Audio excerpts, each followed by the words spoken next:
Swayam Prabha. Digital India. Educated India.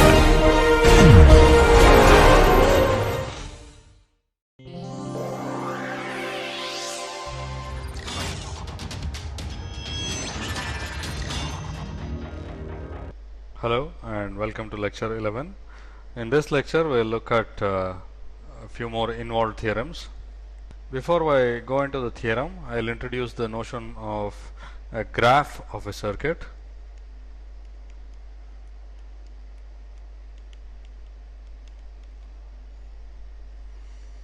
So if you have some circuit, each of these could be any elements. We don't make any distinctions between them at this level. A graph of this is basically a picture that contains a node for every node of the circuit, and the elements are simply represented as branches. This is basically an abstract representation of a circuit and is useful for discussing some very general properties of a circuit. Okay, so this is the graph of this circuit. Okay, now let's say we take two different circuits.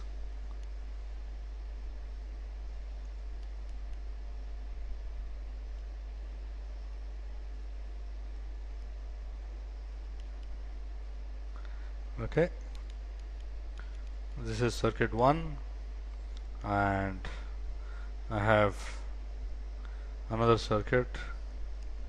It could have any element.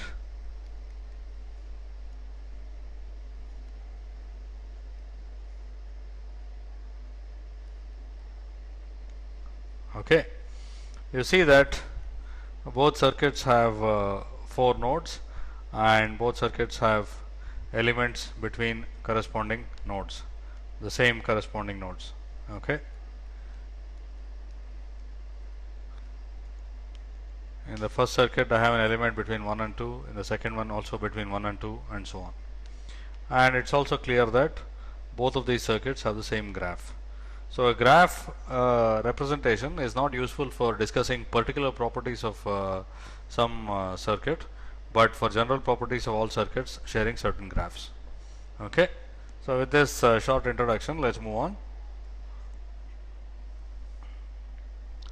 So first let me take a circuit. In fact, I'll take the same kind of circuit I had before.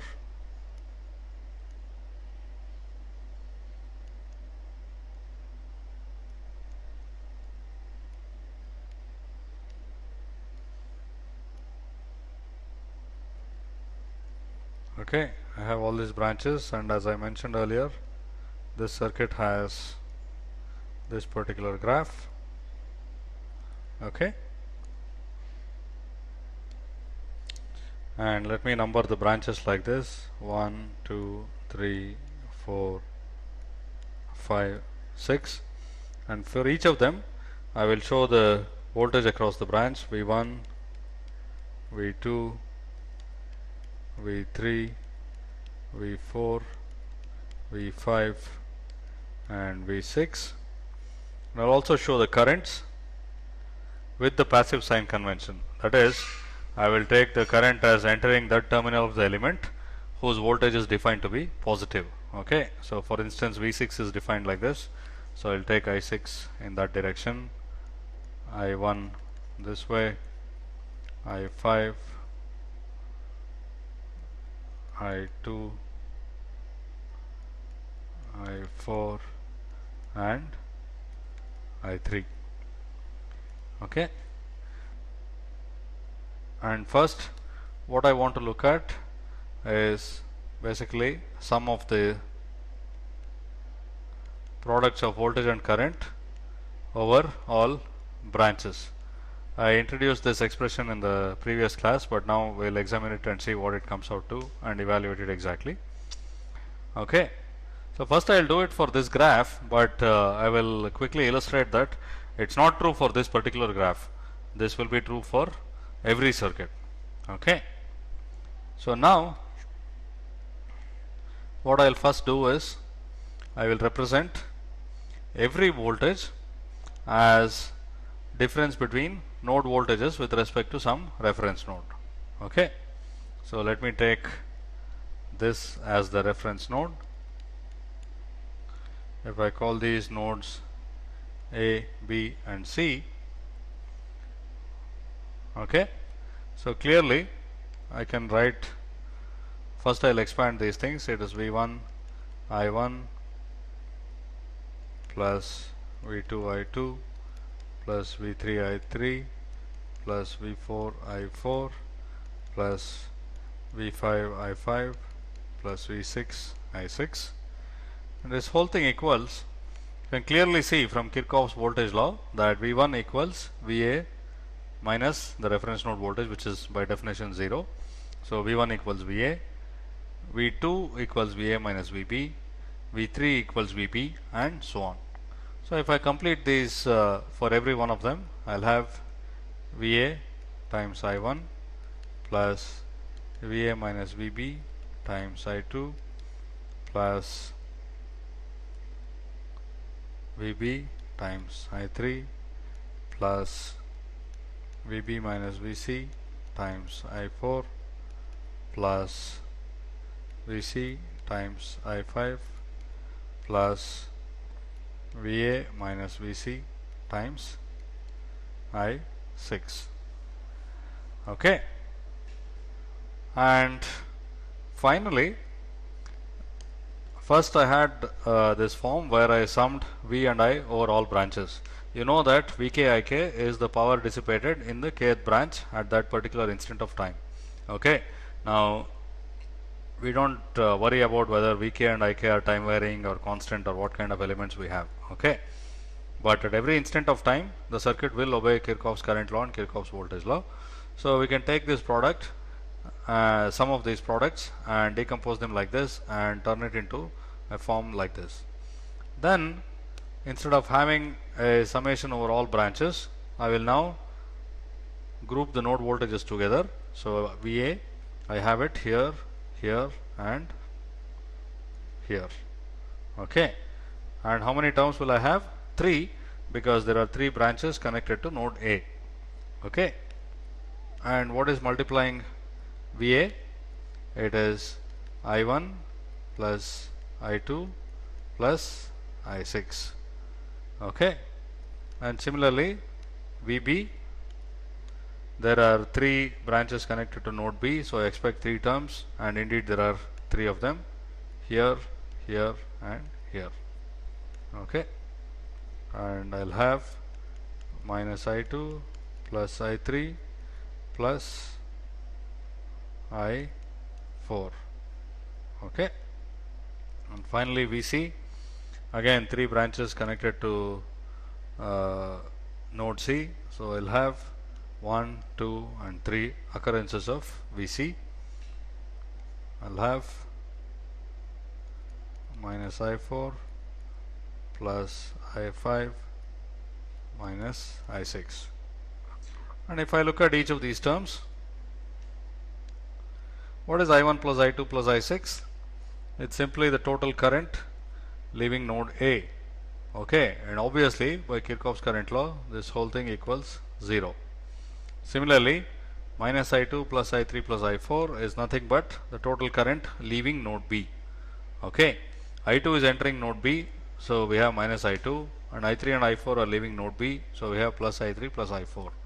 Okay, so this sum also equals 0, and similarly minus I4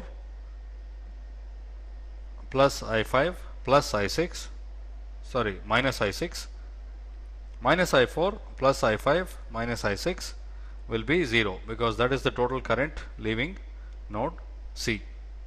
Okay, so obviously the entire product will be equal to 0. So though I did it for this particular circuit, I can show that it is true for a general circuit. What did I do? I took summation of Vk times Ik, where K basically runs over all the branches of the circuit. Then I represent each voltage as the difference between two node voltages. This is always possible. It could be that the second node voltage is 0. That is, if some branch is connected to the reference node, then one of these voltages will simply be the reference node. But obviously any branch voltage equals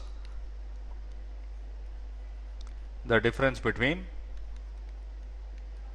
the voltage at one terminal and voltage at the other terminal, where Vp and Vn are measured with respect to the reference node.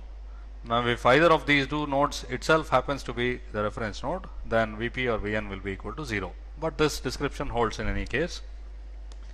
So, I can sum over all branches with this modified form. Then what I will do is I will convert this into a summation over all nodes. So, let me call these J, where J runs over all nodes, okay, Vj, and that will be multiplying some terms containing currents, okay. So, now the way we define the voltages, if you have a branch K whose voltage is Vk, then the current Ik goes this way. It goes from the plus terminal, where as Vk is defined, to the minus terminal, okay. We use the passive sign convention. So, whichever node is the positive terminal, that is this Vp, it will get multiplied by plus Ik, okay, and Vn will get multiplied by minus Ik. This Ik is simply flowing from this node P to this node N. Let me name these nodes P and N, okay. So, if a current is leaving a node, then it will have a positive sign, that is, we have Vp times Ik with a positive sign, and if the current is entering a node, then we will have a negative sign. I will have minus Vn times Ik, okay. So, I will have sum of currents multiplying this, and basically this will be nothing but sum of currents leaving the node when I collect all the terms, because I will have currents leaving this node with a positive sign, and there could be some other branch and currents entering this node that will have a negative sign. So, basically if I change this to summing over all the nodes, then the node voltage Vj will be multiplied by something, and that something is sum of currents leaving the node, okay, which by Kirchhoff's current law equals 0. So, every node voltage gets multiplied by 0, which means that summation of Vk Ik over all branches equals 0, okay, and this is nothing but a statement of a conservation of power, okay. Okay, and with this we will prove even more interesting results about circuits, and finally also come to reciprocity theorem, which is quite useful when we have circuits with an input and output port, that is two port networks, okay.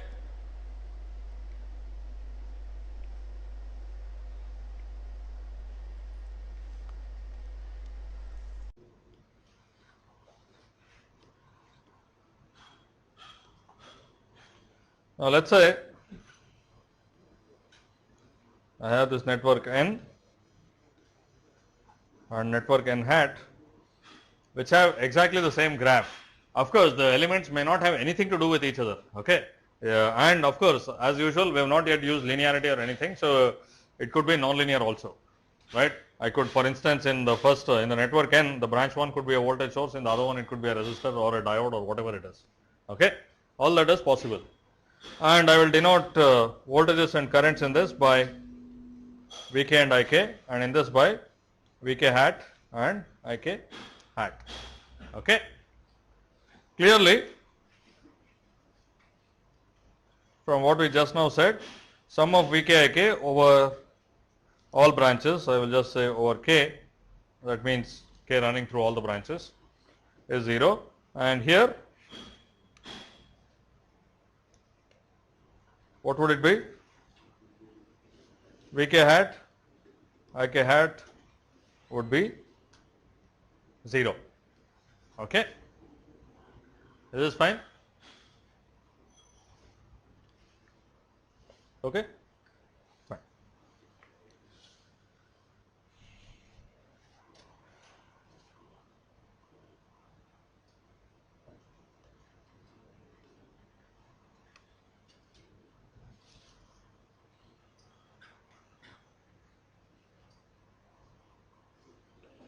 Now let me show it a little bigger with some boxes for elements.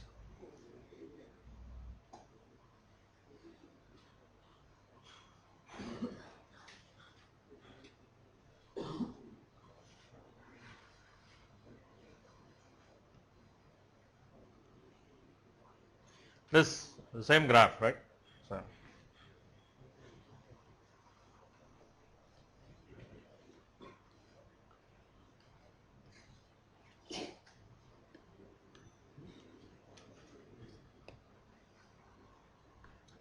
and this is n and n hat. Okay, and let's say in the network n hat I have currents I1. Let me show that in a different color. I1, I2, I3, I4, I5, I6. Okay, these are the currents that are flowing in the network, and that what exactly they are depends on what elements there are in the circuit. But let's not worry about that. What I will do is I will take a current source whose value is the first branch current, whose value is I1, okay, and connect it across this branch. Okay. So actually, let me not abuse notation. These are hatted quantities. I1 hat, I2 hat, and so on up to I6 hat.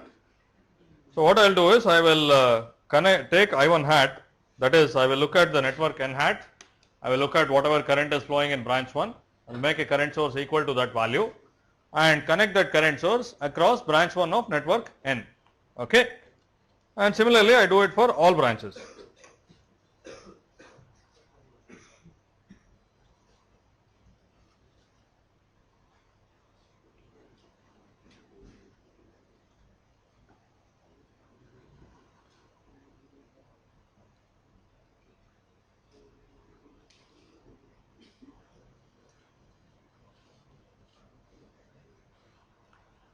Okay. Now let us say originally the branch voltages and currents in this circuit N were Vk and Ik, that you got by solving for this circuit. Now after I connect these current sources, what will be the solutions?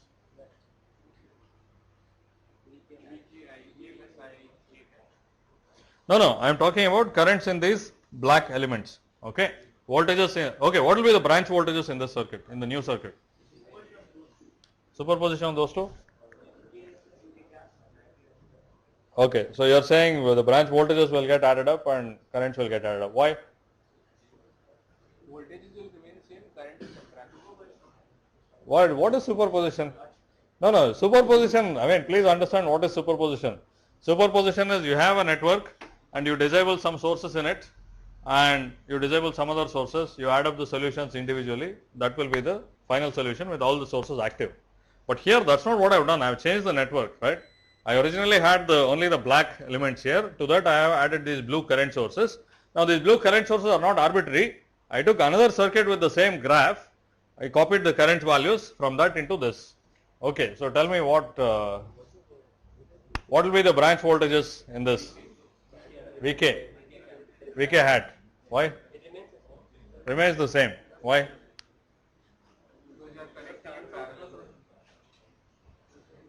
I mean, if we connect something in parallel, things won't remain the same, right? Now, how would you go about solving for this? First of all, let's say I didn't have these current sources, I had the black network, okay. How would I go and solve for this one? What method would I use? Nodal analysis, okay. Now, after I add the current sources, what happens to the nodal analysis equations? Source vector will change? How will it change? By how much will it change? What's that? No change. Why? See, I have not taken arbitrary currents here. It is true. To each node I have added some current. But what are those currents?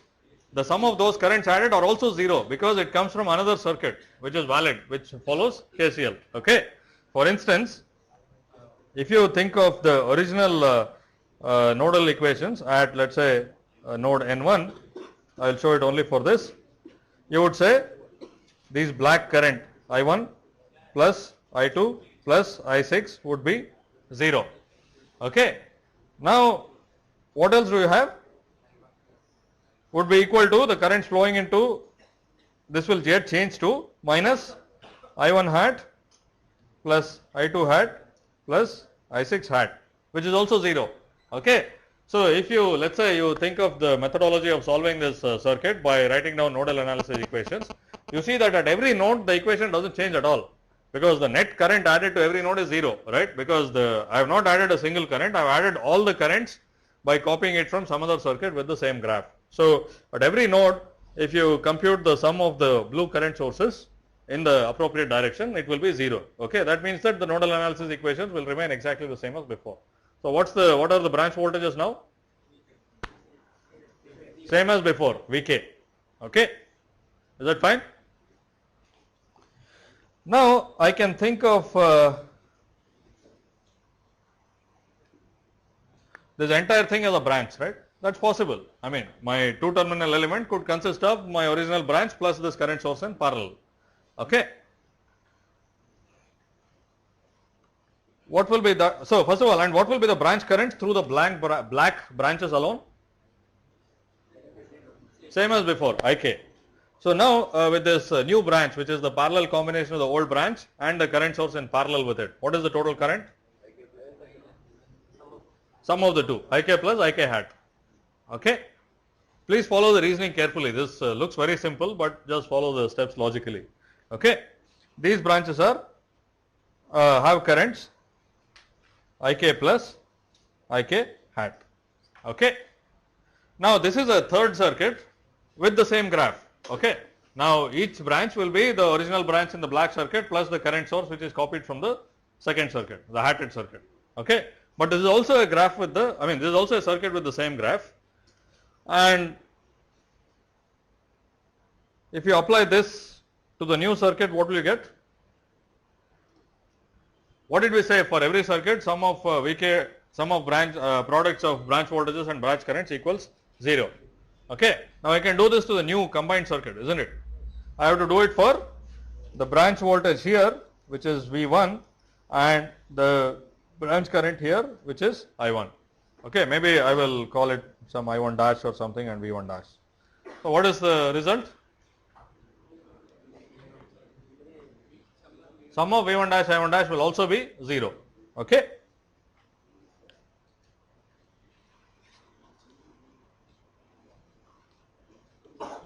And what is sorry, sum of Vk dash Ik dash, not V1 dash I1 dash. And what is Vk dash? Vk, the original circuit, original solution to the network N. And what is Ik dash? Ik plus Ik hat equals 0. So Vk Ik plus Vk Ik hat equals 0. Vk Ik plus Vk Ik hat equals 0. Okay. What next? First term we already know is 0. Okay. So Vk Ik, this was 0. So we have sum of Vk Ik hat equals 0. Okay. Now this is, I mean, please understand the significance of this result, and we have not used anything other than to say that the circuit obeys KCL and KVL. you have two circuits completely unrelated except that they have the same graph. So, you take the voltages, branch voltages from circuit 1 and corresponding branch currents from circuit 2, form this current times voltage products and sum them, that will also be equal to 0. Okay. And this is just a consequence of the circuit having obeyed KCL and KVL. Okay. This Vk times Ik hat, that number does not have any meaning. For the same, I mean, in this, if you take Vk and Ik from the same circuit, that will be the power dissipated in that branch. Okay. Otherwise, it has no meaning at all, because in fact, the elements also could be completely different. This here, the kth branch could be a voltage source, there it's a current source and so on. Okay. But this theorem is true. This is fine. What we did was we took two circuits which had the same graph, then we formed a third circuit which was circuit number 1 plus current sources copied from circuit number 2, and we did that for every branch. That is very important, otherwise it won't be true. Okay. And now you get a third circuit whose branch voltages remain the same, branch currents are the sum of currents in the first two circuits, and for that also this sum of branch voltage, I mean sum of this branch voltage times branch current product will be 0. Okay. From that we get this very interesting result that you take two circuits with the same graph, you take the voltage from this, current from that, form products, sum them over all branches, that will also be equal to 0. Okay. Any questions?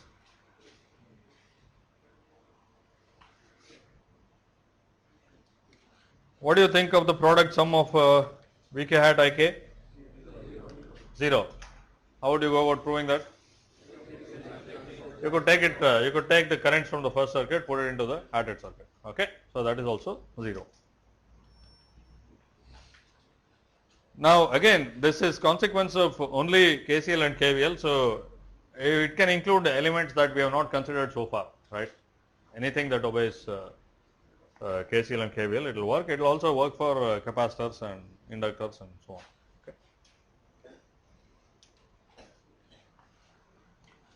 Now, also this network N and N prime need not be two separate circuits. Okay. It can be the same circuit at time 1 and time 2, right. So, it is also true that in the same circuit Vk at T1 and Ik at some T2, this will also be 0. You can just think of it as I mean, you have two different cases where KCL and KVL are obeyed, and of course, it is also true that if you have the voltages from the first network at a time T1 and currents from the second network at a time T2, this will also be equal to no Vk. I am saying I can take the voltages from the first circuit at time T1 and current from the second circuit at a different time. That is also true, right. I mean, that is yet another case that has the same graph and obeys KCL and KVL, that is all. Okay. And this result is also true for any I mean, we are of course used to circuits, but anything where these laws are obeyed, that is the sum of flow from a node is 0. Okay. The total sum of the total flow from a node will be equal to 0, and also if you go around the loop, the sum of branch variables, the across variables will be 0. Okay. Now, for us the across variable is the voltage and the through variable is the current, but it works for many other things also, like fluid flow and things like that. Okay. And this extremely interesting result is known as Tellegen's theorem, named after the person who first proved it. Okay.